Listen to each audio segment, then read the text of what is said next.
ibadah haji gitu ya, panik sehingga kemudian membuat situasi emosi dan fisiknya itu terganggu. Ini yang kemudian penting untuk kita jaga gitu, sambil kemudian menjelaskan ya terkait dengan konteks hukum fikihnya gitu.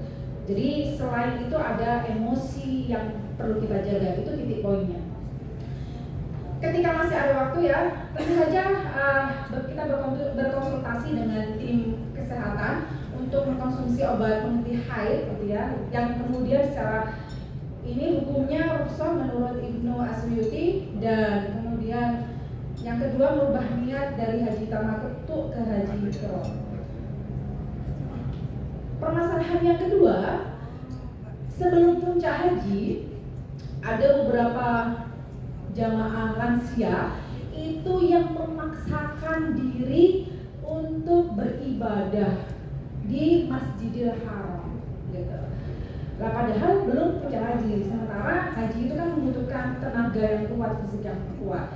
Sebagai pemimpin ibadah bagaimana? Saya menemukan ini karena jamaah dulu ke 2023 jamaahnya banyak lansia, saya menemukan mereka semangat sekali gitu, padahal baru turun Mekah langsung berangkat ke Masjidil Haram, setelah umrah sunnah, kemudian tawaf sunnah, semuanya dilakukan ya, tidak memperhatikan kondisi dan kesiapannya. Dan ini menjadi penting bagi kita sebagai pembimbing ibadah untuk memberikan penjelasan tentang bagaimana kemudian beribadah di luar di luar Masjidil Haram gitu ya, bahwa itu juga mendapatkan pahala yang besar, dan menjaga kesehatan atau hifdzun nas itu juga bagian dari hal yang utama. Kemudian bimbingan manasik terkait al-musnah dan mempersiapkan kondisi fisik dan kesehatan jamaah lansia, tentu saja dengan koordinasi bersama tim kesehatan. Selanjutnya pertanyaan yang kedua terkait dengan ketentuan tentang syarat sahnya wukuf di Arafah dan kadar lamanya wukuf menurut para fuqaha. Jadi syarat sahnya wukuf di Arafah, kami mengambil pandangan dari 4 imam ya. Pertama, Imam Syafi'i, masuk waktu wukuf dan dianggap cukup hadir sejenak. Nanti akan saya jelaskan berapa itu sejenak gitu ya. Kemudian orang yang berhaji harus ahli ibadah, yakni tidak gila, tidak punya penyakit epilepsi, dan juga hilang akal ya, termasuk orang-orang yang demensia dalam kondisi yang parah gitu, sampai dia nggak ingat siapa dirinya gitu. Kemudian pendapat Imam Hanafi, masuk waktu wukuf secara syar'i dan tidak disyaratkan berniat, tidak harus mengetahui bahwa dia di Arafah, dan tidak pula harus berakal sehat. Ini berarti demensia yang saya jelaskan. Selanjutnya, menurut pandangan Imam Hambali, hadir di Arafah dengan usaha, memang niat untuk berada di Arafah. Kemudian harus ahli ibadah. Apa itu? Tidak gila, ya, tidak epilepsi, tidak sakit, tidak ingatan. Kemudian harus dalam waktu yang ditentukan oleh syarat. Dan yang keempat, sah wukufnya orang yang tidak tahu. Yang terakhir, menurut pendapat Imam Maliki, harus tahu bahwa dia di Arafah. Jika tidak tahu, tidak sah, dan harus niat wukuf. Jika tidak niat, maka tidak sah. Kemudian kadar lamanya wukuf ya. Imam Maliki menjelaskan bahwa wajib dapat sebagian siang dan malam.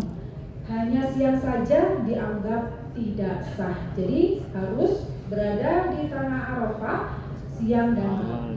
Kemudian menurut Imam Hanafi dan Imam Hambali, wajib dapat sebagian siang dan malam. Jika meninggalkan Arafah sebelum terbenamnya matahari, hajinya sah, tetapi wajib membayar dam. Nah, yang terakhir, menurut pendapatnya Imam Syafi'i, itu cukup sesaat. Sesaat itu kapan gitu ya? Apakah satu detik? Bisa berjam-jam. Dan menurut Imam Syafi'i bisa dapat waktu sebagian siang atau sampai sebagian malam. Kalau misalnya sebelum terbenam matahari sudah meninggalkan Arafah, itu tetap sah.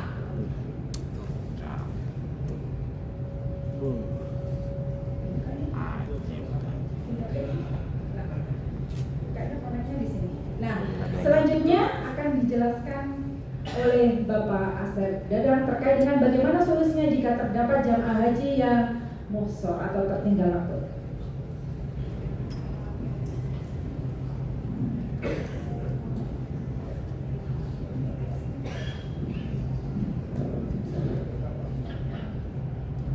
Assalamualaikum warahmatullahi wabarakatuh. Waalaikumsalam. Yang kami hormati tim ahli Pak Yai Kartono, Bu Yai Mas Hana dan Pak Yai Cecep, para evaluator, teman-teman semua masih semangat ini mengikuti? Ya, karena sebagian ini sudah ada yang tidur, ada yang tidur. Padahal kita ingin berdiskusi nih masukannya. Kita kasih pandu dulu ya. Oke. Kelompok 2 rajin sholat duha. Bukan ingin menunjukkan inilah gua. Ntar jadi lupa nih.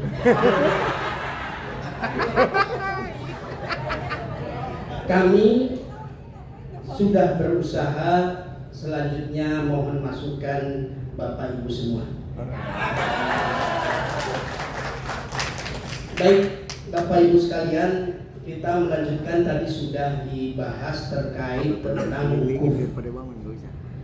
Ini ada persoalan yang coba kita jawab. Bagaimana solusinya jika terdapat jamaah haji yang muhsor?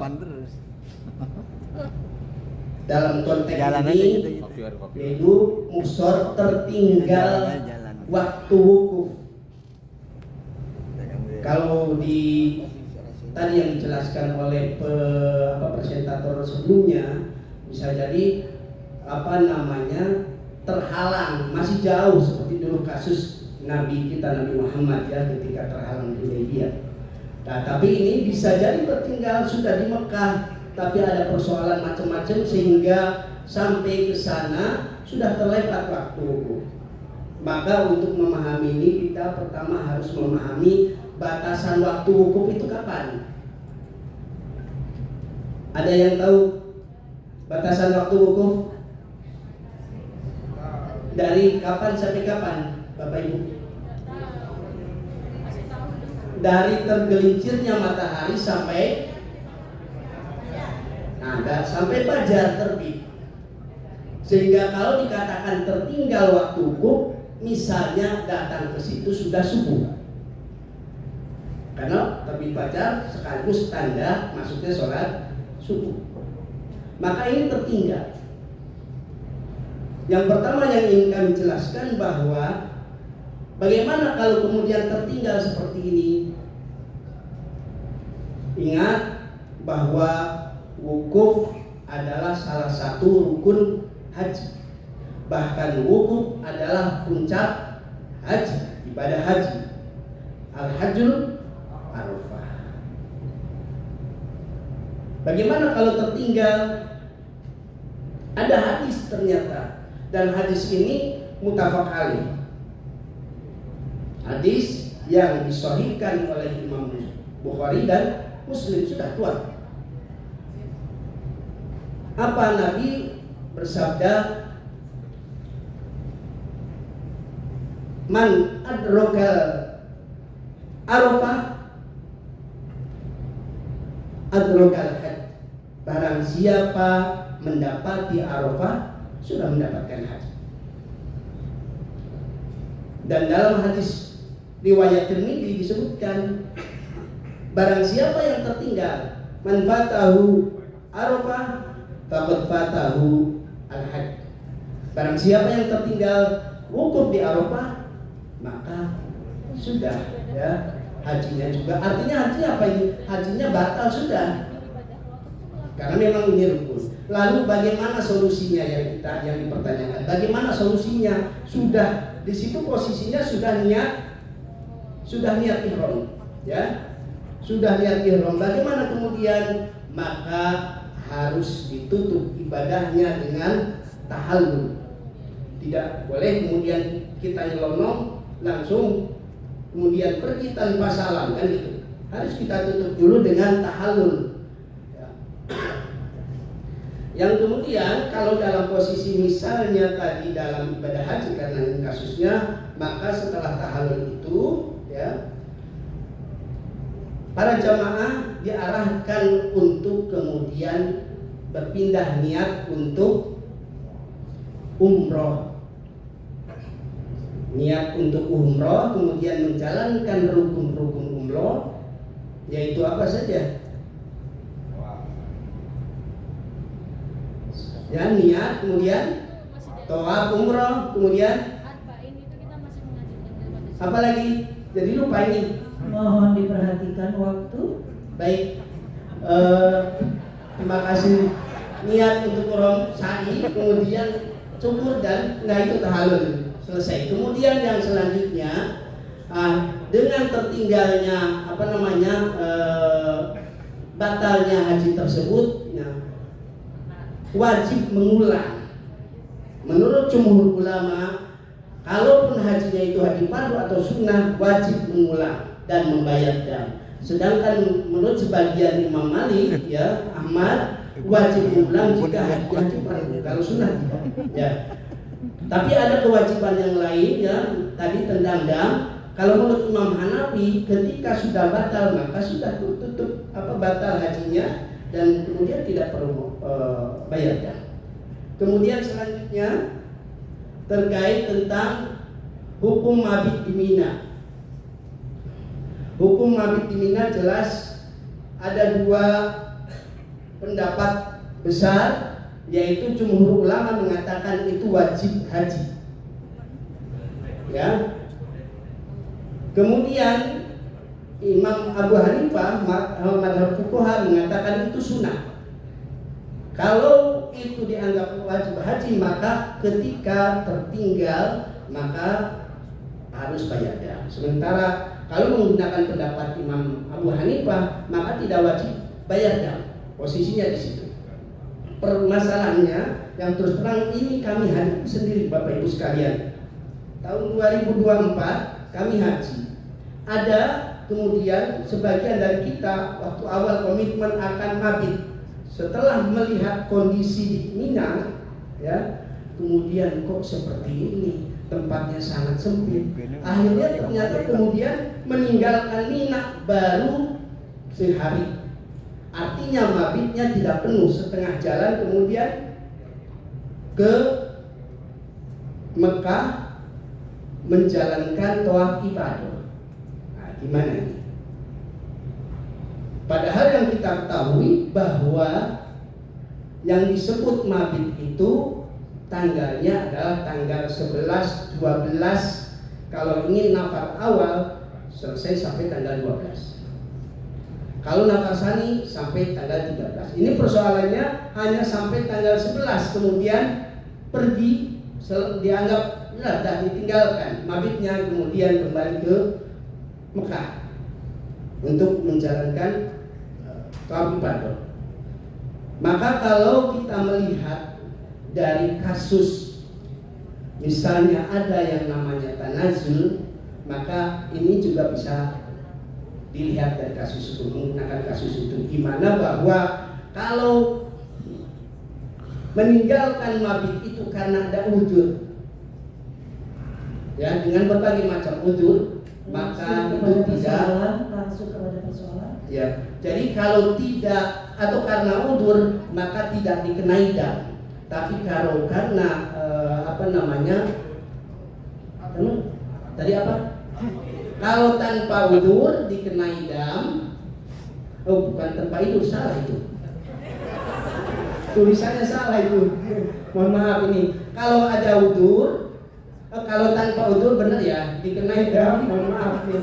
Kalau meninggalkan tidak, tolong dibantu, kayaknya udah ngantuk ya. Iya ini. Nah, kalau tanpa uzur maka dikenai dam, kalau ada udhur tidak dikenai dam. Itu intinya ya. Terima kasih. Maaf ada sudah mulai malam. Terima kasih para hadirin. Wassalamualaikum warahmatullahi wabarakatuh. Kalau tanpa uzur.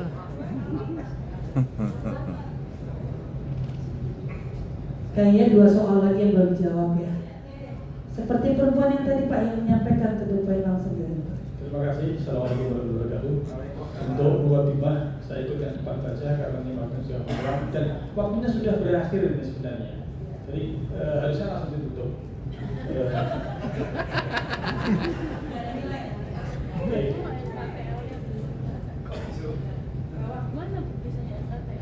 Nah, untuk tugas saya baca saja untuk meningkat waktu ya, karena memang waktunya sudah habis. Soal yang nomor 5, ketentuan atau syarat haji tamattu yang dikenakan sanksi dam tamattu. Ini sudah berulang kali saya di materi-materi sudah dijelaskan bahwa dam tamattu ini tidak seluruh jamaah haji yang melakukannya terkena dam. Nah, yang bisa dikenai dam tamattu adalah dengan cara satu, bukan penduduk Makkah. Nah, berarti kalau kita dari Indonesia seluruhnya terkena dam tamattu karena tidak ada satupun warga Makkah yang berasal dari Indonesia. Kemudian yang kedua, mendahulukan umroh dari haji. Nah, tamattu itu pasti dari kita adalah umroh dulu baru haji. Kemudian umrohnya dilakukan di bulan-bulan haji atau bulan haram. Nah, tentunya karena berangkat kita itu pertengahan Dzulqa'dah atau Dzulqa'dah itu sudah mulai berangkat selama 30 hari sehingga umrohnya itu dilakukan pada bulan-bulan haji. Kemudian yang keempat, tidak kembali ke mikot awal untuk berniat ihram. Misalkan seperti gelombang 1 yang mikotnya itu di Bir Ali. Nah, untuk ihram hajinya itu tidak kembali ke Bir Ali atau kembali ke tanah halal di luar haram. Jadi cukup di tempat di mana dia berdiam. Nah, ini yang membuat sanksi dari dam tamattu. Kemudian yang nomor 5, niat haji dan umrohnya untuk 1 orang. Nah, kalau ini masih yang pertama kali, ya kebanyakan jamaah kita, jamaah Indonesia itu hajinya ya 1 kali ini, kemudian umrohnya ya 1 kali ini yang jamaah haji. Berbeda dengan yang pembimbing-pembimbing yang mungkin sudah puluhan kali atau bahkan ada yang ratusan kali membimbing. Berikutnya yang terakhir, ketentuan waktu tentang pembayaran dam tamattu dan distribusi daging dam menurut para fuqaha. Jadi ketika kita bayar dam ya tentunya konsekuensi dari itu adalah bagaimana tata caranya membayar dam. Jumlah di mana, disembelihnya, kemudian dikirimkan kemana. Nah, waktu penyembelihan yang pertama menurut Imam Malik dan Imam Hanafi itu tanggal 10 Dzulhijjah setelah Jamroh Aqabah. Jadi dari Musdalifah ke Mina, kemudian membalang Jamroh ya. Setelah itu menyembelih dam. Kemudian yang kedua Imam Syafi'i setelah niat ihram atau setelah selesai umrohnya. Yang ketiga Imam Hambali dilaksanakan pada hari Nahar. Yang paling penting sampai tanggal 13 terakhir. Kemudian tempat penyembelihan ini di Mina dan di Makkah. Di Mina boleh, di Makkah, kembali Makkah juga boleh. Distribusinya yang pertama Imam Syafi'i itu boleh dan sah diberikan pada 3 orang miskin tanah haram, baik itu pendatang ataupun penduduk asli dari tanah haram tersebut. Nah, cuman penduduk asli ini lebih diutamakan. Menurut berita Qaul Wakil, tanah haram sudah tidak ada orang miskin, orang fakir ya. Kemudian yang kedua, menurut Imam Hambali orang miskin tanah haram saja. Kemudian yang ketiga, menurut Imam Hanafi orang miskin tanah haram atau dapat juga orang-orang miskin di luar tanah haram. Mungkin itu. Nah, ini anggota kelompok 2 saja. Ya. Sekian. Ya. Ada pertanyaan silakan yang bisa ditunjukkan. Baik, terima kasih Bapak Ibu. Untuk menyingkat waktu langsung saja kami tunjuk untuk 2 kelompok di belakang masing-masing 1 pertanyaan.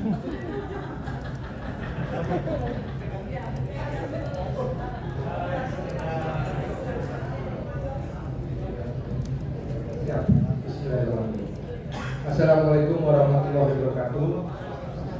Saya Pak Yanwar Ridwan, saya ucapkan surplus ya, aplaus untuk kelompok 2. Saya ingin menanyakan, kebetulan di kelompok 2 ini merupakan kloter kedua ya. Kelompok 1 saya, mohon maaf, CG. Saya Pak Yanwar Ridwan dari kelompok 1. Sukses untuk kelompok 2.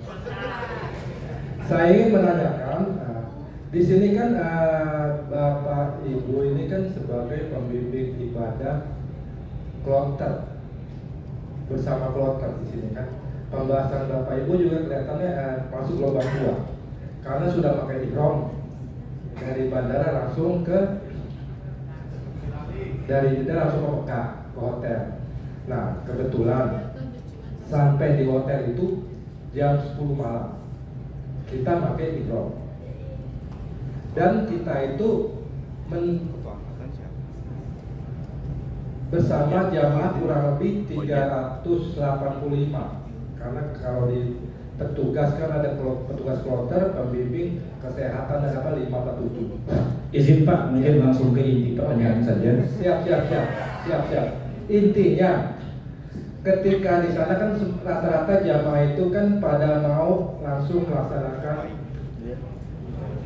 tawaf. Nah, bagaimana sikap Bapak dan Ibu ketika jam 10 malam banyak jamaah kita lansia dan kebetulan juga jadwal maktab kita itu setelah subuh.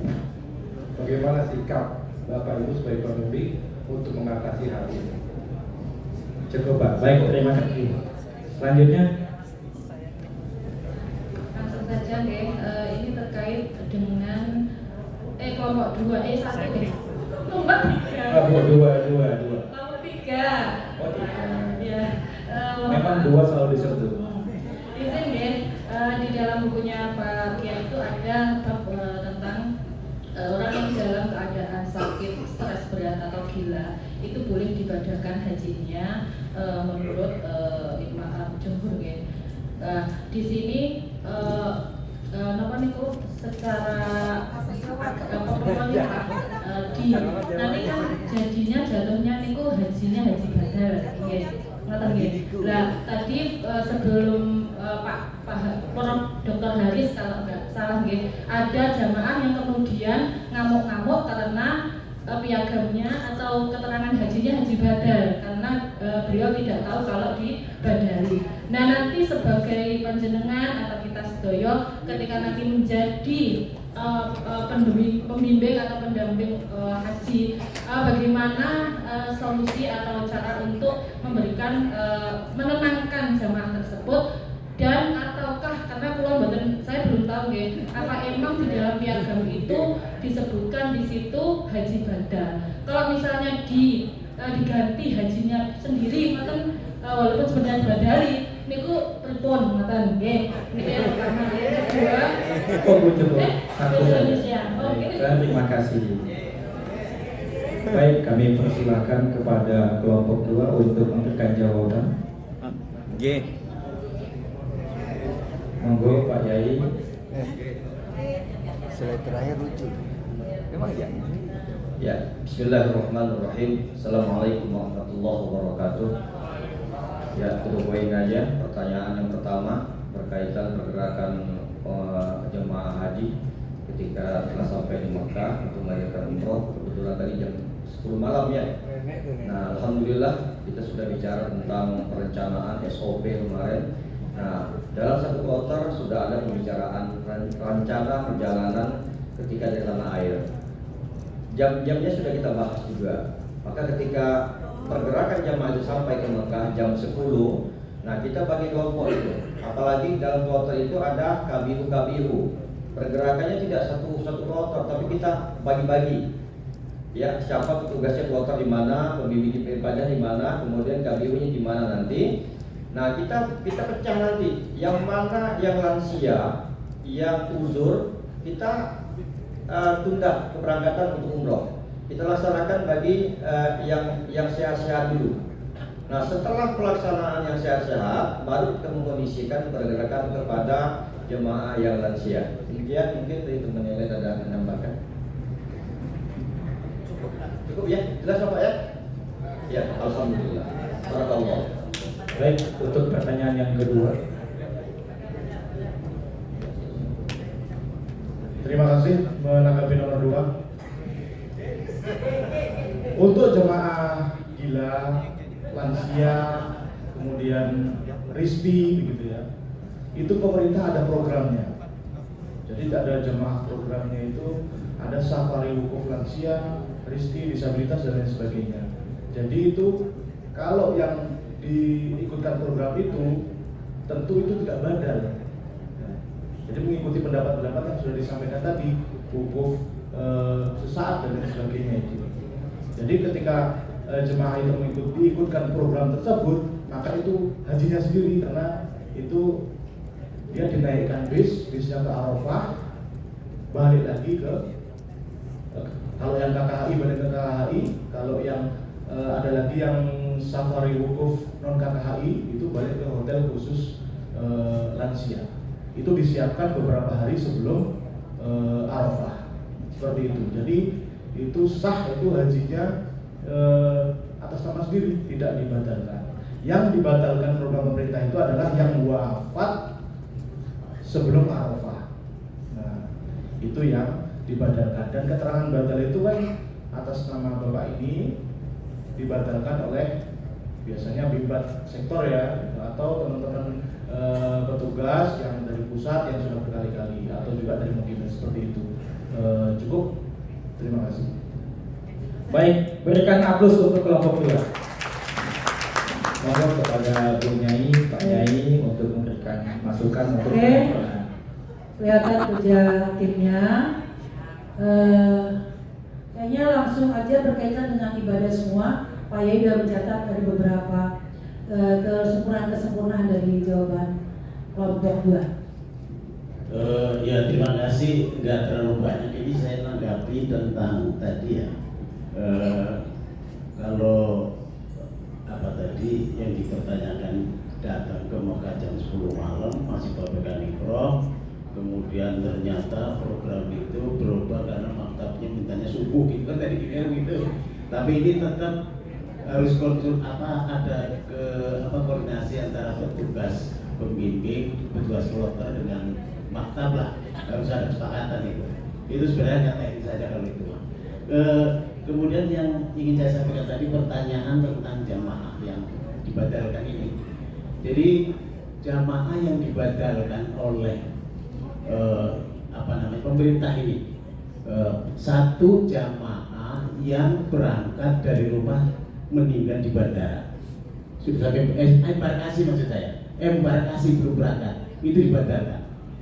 Yang kedua, jamaah yang wafat sudah berangkat, wafat sebelum wukuf, apa di dalam perjalanan, apa itu sudah sampai ke Mekah, tapi sebelum wukuf dibatalkan. Yang kedua.